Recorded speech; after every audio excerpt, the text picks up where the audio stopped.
£12,000 cash back, so I've got £24,000 cash back in the bank. I haven't spent any money, and I own 2 properties in Manchester city centre. Wow, why do I need to buy the fantastic deal?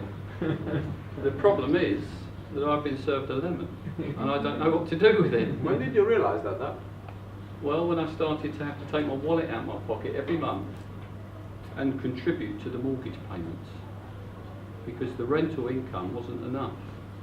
And when we checked the value of the property, it dropped considerably. So now I've got a negative equity property that I can't sell, but worse still, because of my high ground rent and service charge, I am now having to pay every month towards the mortgage payments. One morning, Doug is walking up the stairs, and holding a file under his hand, and he dropped it on the desk. I said, Doug, what is this? He said, this is my lemon. So, what do you want me to do? I'll get rid of it. He said, how much rent are you paying on this? Well, how much rent are you getting on this? He said, £525. How much is the mortgage? £545. How much is the service charge? £90. How much is the ground rent? £25. I said, Jesus, how much does that cost you to rent every now and then? He said, well, the estate agent charged me 1 month's rent every time. I said, Doug, how much do you think this costs every month? He said, it cost me about £130, £140, and he was really nervous, you know. I said, Doug, okay. That's each property? Yes, each of them. So that £24,000 cashback he had, gone, finished, disappeared. And this property, ladies and gentlemen, 1-bedroom flat, right on Southwood Quays, very nice development. When I checked it online, 1-bedroom flat on the same development, there was another one for sale for £99,000. It wasn't sold. When I opened the file, £138,000 mortgage. I said, Jesus, 40 grand in negative equity. I said, Doug, if you had to sell this today, you have to pay £40,000 to get rid of it. If you don't want to get rid of it, it's costing you about £150 every month. I said, what do you do? He said, Mesud, can't we sell this on instalment contract? I said, great idea, Doug. Let's put it together. So I put it together. I said, Doug, do you know what? We're going to try our luck. We're going to try to sell this well over the market value. Okay? I know there is a 1-bedroom flat for sale for 99, but let's sell this for 143. He said, are you mad? Who in their right mind will pay 143 for this? But someone did. Okay, I put it on Rightmove. Amazingly, someone came and said, well, I'm a coach driver. I'm driving between London and Manchester almost every day. I need a 1-bedroom plus place to sell. Stay. I don't like renting, but I've got £11,000 deposit, and I would like to buy this 1-bedroom flat.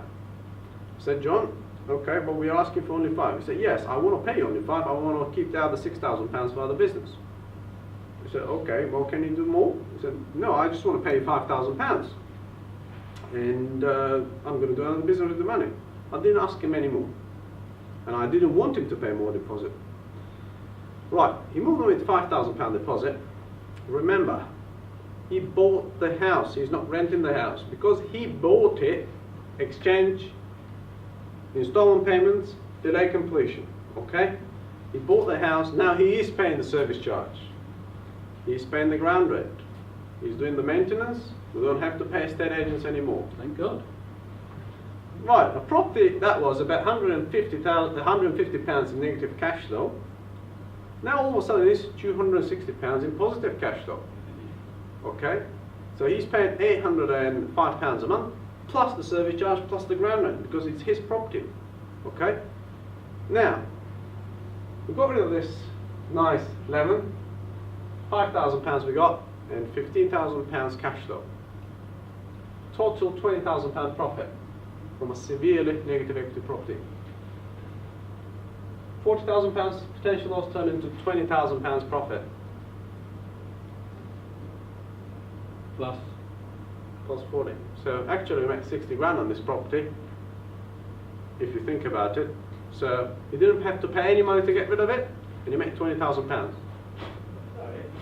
So does anyone want to admit that they've got a lemon now? But you know what the interesting thing is that in every city centre, in every bay, on every seafront, there are new build developments that are full of lemons like these? And do you think some of those investors that bought those properties back in the mid-2000s want to get rid of them and don't know how to? With a little bit of know-how, you can make some massive profits from these properties. I've made £20,600 profit on this property, plus I've made up my £40,000 negative equity. So this deal is worth to me £60,000 for a property that I had no chance of selling. So let's look at another one, because this one is seriously in negative equity as well. The lady that we took this property from, again, was going to be repossessed, and we stopped the repossession. We just went to the court and we offered the judge an extra £100 a month on top of the normal mortgage payments.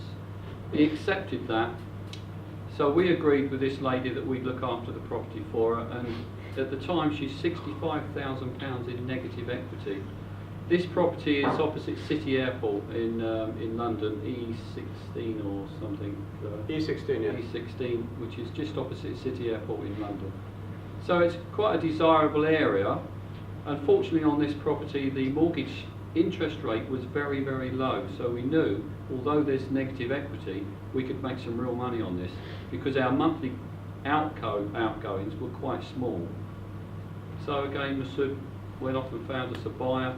Sold on instalment contracts. Actually, the buyer of this property was from Leeds.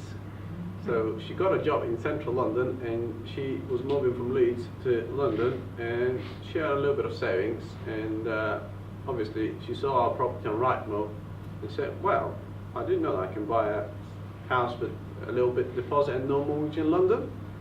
I said, well, we're introducing that into Leeds as well. She said, no, I don't want to live in Leeds anymore, I'm moving to London, so I want to buy this one. I said, okay, well, what makes you attracted to this property? She says, well, I love the fact that you can buy it with no mortgage because I had a default on my telephone bill 2 years ago. For that reason, I won't qualify for a mortgage for the next few years. But I have the deposit and I've got a nice new job in central London. I said to her, Barbara, when would you like to move in? She said, well, can I move in tomorrow afternoon? She said, sorry, but I can't do the viewing. She said, is there anyone to open the door for me? I said, yes, there is a tenant. Would like to go and do the viewing yourself? I said, yeah, I'll go. She went in there, did the viewing. I never saw the lady, okay? I never saw the woman. She transferred £1,000 before she told me that she bought it. That was amazing. I just got an SMS on my phone, £1,000 deposit in your bank account. I said, who's that? And after 5 minutes, she gave me a call and said, I just sent you £1,000 holding deposit. I'd like to move in. I said, Barbara, I mean, are you sure? I haven't explained you the terms and conditions yet. She said, I'm ready. I said, okay. 28 days later, £7,000 deposit. Now, this property, okay, although it was massively negative equity, it had a very, very cheap mortgage. Mortgage Express mortgage, I think it was 2.74% above base. 1.75 above base, lifetime tracker. Lifetime tracker. 2.25%. Very cheap mortgage. And we thought, okay, that's £65,000 negative equity, somehow we can repay that. There are a lot of those around still. I have a lot of those myself. I don't know if anybody here has got a Mortgage Express deal. Lifetime tracker 1.75. Make a lot of money on those properties. Sure. And there's a lot of investors out there that have got those negative equity properties with those rates. Sorry, but cutting in there, Mesud. Yeah, that's fine. Got to be excited then. Yes.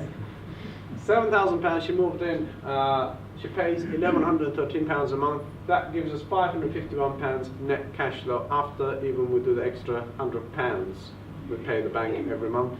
So £33,000 cash flow over the next 5 years. We won't have any back-end profit because, remember, we sold this property again massively overpriced. We had a mortgage of $230 and we sold it for $239. So massively above market value. It was worth $170. Did we move any tenants in? No. Did we spend any money on the property? I even didn't do a viewing. Did we spend any money? Did we pay anything? No. And how much are we going to make on this? £40,000. Well,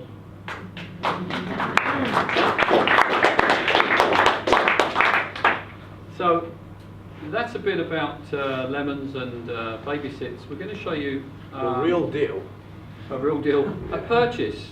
Something that we've gone off to the bank and got a mortgage to purchase, which of course is traditional. So we purchased this property, it's 36 Jellicoe Avenue, it's a 3-bedroom terraced ex-council house in Gravesend down in Kent. The value of the property is 160,000 and the seller has got a debt or a mortgage outstanding of only £24,000. So we've got her into our office and we've asked her, what do you need? Not what do you want, what do you need? She said, what I want is 160,000. I said, okay, well what do you need? So she said, what I need to do is pay off the mortgage, buy a caravan, put it on a plot of land that I own, and live there with my horses. She was a gypsy lady and wanted to go back to the land. So we said, okay, well if we can give you what you need, what we're prepared to do is to give you £110,000 now, which will give you £78,000 to buy your caravan and £24,000 to pay off your mortgage, plus a bit of money in the bank. And she was going to use that money to lay on the electricity. And then we owe you some more money. So what about if we give you another £25,000 later on, some way down the line? I heard somebody in the audience today mention some now, some later. Same strategy, some now, some later. But you notice for the accountants amongst us that 110 and 25 equals 135. And the reason why we agreed that is, Mesud will tell us. Well, next door was for sale for 135, but it was a probate property. So there was an old lady in there, she died, and the property was very smelly. The garden was very overgrown, so it wasn't a very desirable property. This one, on the other hand, it was very, very quality property. It had carpets that thick, the doors were £1,000 each. She had tiles from Italy, and she had some sort of golden design on the windows. It was smelling of expensive property. I said, Jane, you know what? I know you want £160,000 for yours, but I'm afraid next door is for sale for 135, and it's not sold yet. Probably it's not going to sell for 135. It's probably going to sell for less than that. I said, okay, presuming that yours is better, but it's not that much better. It obviously was. And well, I'm prepared to give you 135 over a 5-year period, or 145 over a 10-year period, subject to we agree, some now, some later. She said, 10 years is too long to wait, probably I'll be going away by then, so I'd like to get 110 now and pay me 25 in 5 years' time. I said, Jane, deal, we shook hands. So we've used our one document, our single document, in order to acquire the property with a mortgage, and what we've done is gone down the bank, and on a £160,000 value, mortgage brokers amongst us will tell us that we can raise 120,000, 75% loan to value. So we raised 120,000 on 160. We paid the £110,000 that we said we'd pay, and that gave us £10,000 cash back using a no money down strategy, which I've learned over the last 25 odd years, and so I've built my portfolio. 6 months down the road, Jane said, gentlemen, can I have my £25,000 early? I said, Jane, there is a problem. We've got only £10,000 in the bank. We can't pay the whole £25,000. I know you want it early, but we agreed for 5 years. She said, I'll take the 10. And we settled on that. We paid her £10,000. So, take a bank mortgage of 110. Yeah, so we've raised the mortgage 120,000. We've paid 110 and kept a bit back, and then the little bit later on, we've agreed to pay. But as Mesud said, she came along a bit earlier than the 5 years we'd agreed, and we gave it a little bit back later on, but it was slightly less than we'd agreed. So that's the house. Very simple, 3 bedrooms,